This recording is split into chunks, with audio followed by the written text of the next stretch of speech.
Assalamualaikum warahmatullahi wabarakatuh. Jadi kali ini penulis ingin bahas soal penggunaan motor yang bisa merusak oli atau mobil juga. Kalau untuk motor ya ngomongnya motor matic ya. Untuk mobil ya sembarang. Jadi pemakaian kendaraan itu bisa menentukan awet atau tidaknya oli mesin. Dan ini terutama berkaitan dengan ketahanan olinya, aditif olinya. Kalau kadang orang nggak punya pilihan, mau nggak mau harus begitu. Kita juga harus membedakan antara pemakaian RPM tinggi sekali dengan RPM rendah sekali dengan RPM menengah. Kalau menengah itu kalau untuk motor matic kecepatan 40 sampai 60 ya. Kalau 70 sudah termasuk kencang kalau penulis. Jadi kalau misalnya penulis olinya ini sudah mau rusak, maka penulis batasi kecepatan 60. Karena kalau 70 biasanya sudah mulai terasa kasarnya. Jadi oli itu rusaknya mungkin bisa dibagi 3 ya. Rusak karena panas, rusak karena RPM tinggi, rusak karena fuel dilution. Nah sebenarnya sih fuel dilution itu merusaknya tidak langsung ya. Fuel dilution itu merusaknya karena ketika oli kecampuran bensin, maka olinya jadi makin encer dan makin mudah menguap. Jadi kalau fuel dilutionnya parah, bakal cepat habis olinya. Terus kemampuan olinya juga nggak akan bagus. Jadi fuel dilution itu terutama adalah kalau proses pembakaran tidak sempurna.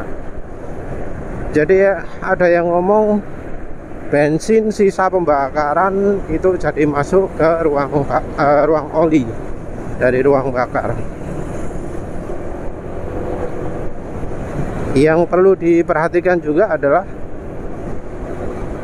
yang namanya bensin itu disemprotkan sebelum proses pembakaran, dan disemprotkannya ketika piston bergerak merapat menuju ke busi.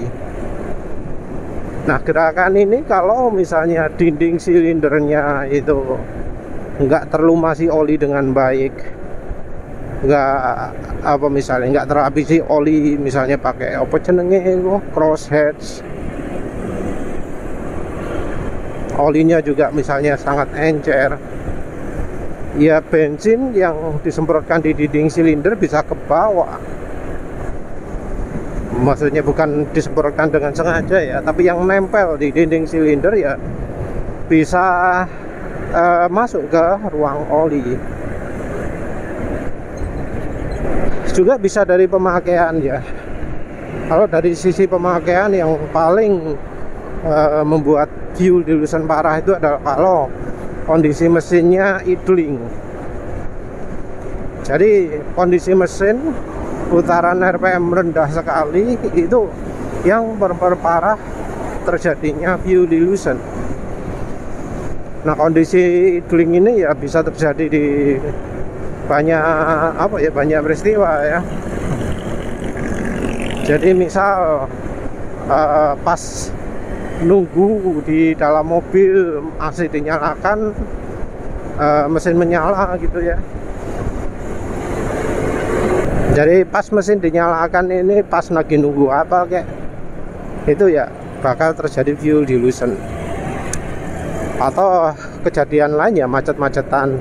Jadi walau beberapa motor atau mobil itu dilengkapi dengan mati otomatis ketika berhenti, kebanyakan orang nggak pakai karena walau sistem semacam ISS, SSS gitu bisa bikin kendaraan langsung jalan, langsung nyala, tapi tetap ada delay ya, nggak sesigap kalau mesin pas lagi nyala.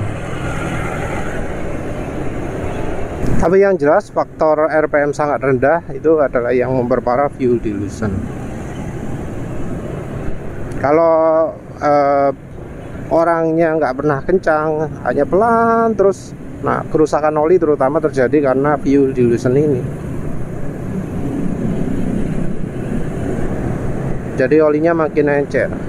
Ketika oli makin encer, maka ya yang terjadi adalah bisa terjadi pergesekan logam dengan logam lebih sering, karena olinya sudah nggak kuat lagi jadi bantalan karena terlalu encer. Jadi kemampuan oli untuk mencegah logam saling bergesekan itu ya salah satunya karena kekentalan. Jadi kalau oli terlalu encer nggak bisa mencegah bergesekan logam dengan logam. Nah, kalau sudah ketemu logam dengan logam, maka aditif anti aus, aditif extreme pressure akan bekerja. Nah, ini ya yang menyebabkan aditif itu jadi cepat habis. Jadi ketika oli terlalu encer, pelumasan melicinkan itu jadi bergantung pada aditif anti aus dan extreme pressure. Padahal jumlah aditif ini terbatas. Jadi kalau aditifnya sudah kepake, dia nggak akan bisa berfungsi lagi. Jadi aditifnya ini sekali pakai, dia membentuk lapisan di part mesin yang kalau sudah rontok, dia nggak akan bisa berfungsi jadi anti aus atau pelicin lagi. Jadi ya aditif ini akan makin lama makin habis, padahal ya jumlahnya sangat terbatas. Ya kita bisa tahu itu satuannya ppm ya, per million. Biasanya ya 1200 ppm gitu mungkin. Nah ini kalau dalam pemakaian yang bisa dicermati itu, kalau misalnya aditif sudah habis ya suara mesin sangat kasar saya. Jadi kalau oli encer itu suara mesin jadi kasar. Tapi ketika aditif habis, kasarnya akan lebih kuat. Asak-asaknya terutama ya, seperti amplasnya itu makin kuat. Juga nggak licin lagi. Nggak licin ditandai dengan engine brake ya yang makin besar, juga RPM mesin yang sangat cepat sekali turun. Jadi habis dilepas gas langsung ngek gitu ya, kayak kecekek, kayak ada hambatan gitu, karena memang oli itu salah satu fungsinya adalah melicinkan, dan ketika oli sudah terlalu encer juga aditifnya habis ya, dia nggak akan melicinkan lagi. Yang terjadi adalah peret. Kalau peret ya langsung kerasa, konsumsi bahan bakar jadi boros, performa jadi nggak oke, jadi getar, jadi panas, dan seterusnya. Terus faktor yang berikutnya adalah faktor panas. Nah kalau faktor panas ini sangat tergantung pada desain mesinnya ya. Jadi oli itu kena panasnya kapan? Kalau mesin normal kena panasnya ya ketika oli itu melumasi dinding silinder atau piston. Jadi kan oli itu diciprat-cipratkan gitu ya, akan mengenai dinding silinder dan piston, terutama yang atas dan yang bawah kalau di motor matic. Nah itu kesempatan oli kena panas. Di mesin seperti ini oli nggak akan terekspos panas yang lain lagi.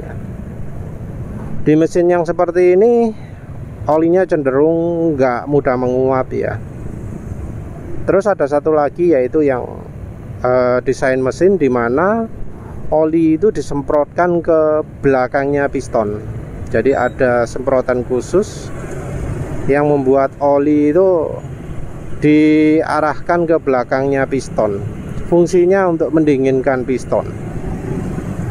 Nah, Kalau yang tipe seperti ini ya olinya bakal jadi harus lebih kena panas lagi, karena oli kena expose panas di belakangnya piston kan ya rasanya jauh lebih tinggi daripada dinding silinder ya, karena wis piston itu langsung bersentuhan langsung bagian daerah bakarnya. Nah, di motor atau mobil yang punya desain seperti ini ya oli bakal kena panas jauh lebih tinggi, dan ya biasanya oli itu jadi cepat rusak. Oli rusak itu ditandai dengan berubahnya warna ya, jadi hitam. Oli kalau sudah hitam itu ya sudah nggak punya sifat pelumasan lagi, sudah bukan melicinkan lagi. Jadi nggak bisa disamakan antara oli yang belum hitam dengan yang sudah hitam. Yang penulis tahu kalau sudah hitam gitu oli sudah nggak licin, oli sudah nggak lagi jadi bantalan gitu ya, karena sifatnya sudah berubah. Jadi ketika oli sudah sangat hitam itu wis jadi kayak air gitu ya, itu wis nggak bisa lagi mencegah gesekan antara logam dengan logam.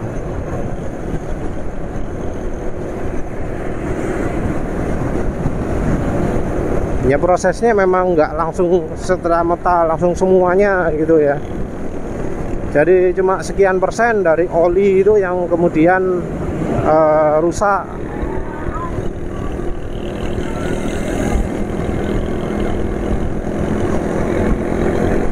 Tapi terus ya lambat laun makin lama akan makin banyak oli yang rusak, sampai akhirnya keseluruhan oli rusak, jadi betul-betul hitam olinya. Yang merusak oli berikutnya ya RPM tinggi. Jadi oli itu ada yang namanya shear stability. Itu merupakan sifat oli terhadap kocokan mesin di RPM tinggi. Oli yang shear stability-nya bagus itu nggak mudah jadi encer, masih akan cukup kental. Tapi kemudian oli yang shear stability-nya buruk, maka yang terjadi adalah olinya akan jadi sangat encer. Dan kocokan-kocokan mesin ini akan mulai terjadi ya, anggap aja kalau di motor ya kecepatan 70 km per jam gitu ya. Juga tentu penggunaan yang ya jauh untuk touring gitu misalnya.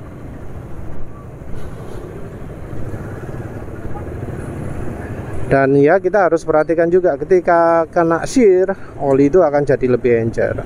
Nah ketika lebih encer, oli akan lebih mudah lagi jadi encer lagi. Jadi prosesnya itu tumpuk-tumpuk gitu ya.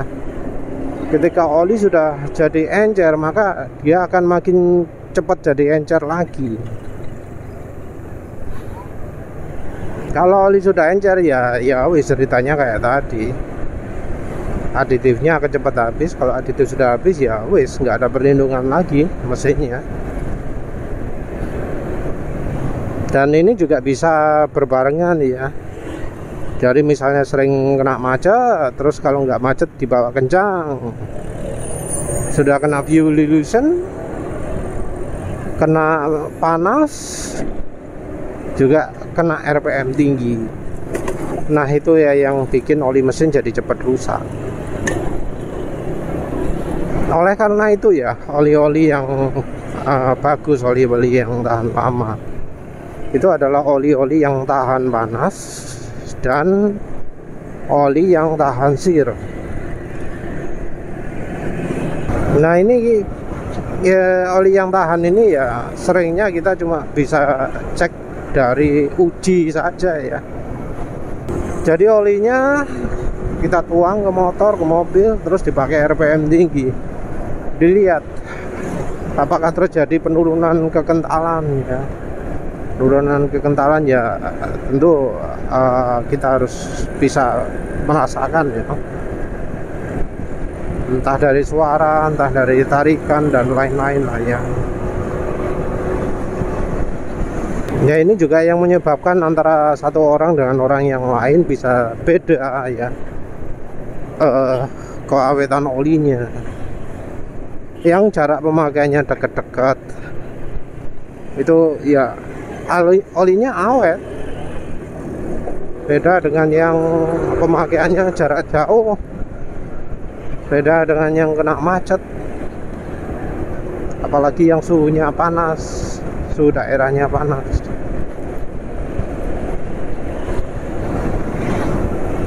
Jadi ya kalau misalnya kita dengar rekomendasi ke orang, kita ya juga harus tahu dia pemakaian motornya gimana. Kalau dia pemakaian deket-deket wis aja dirungokno ya.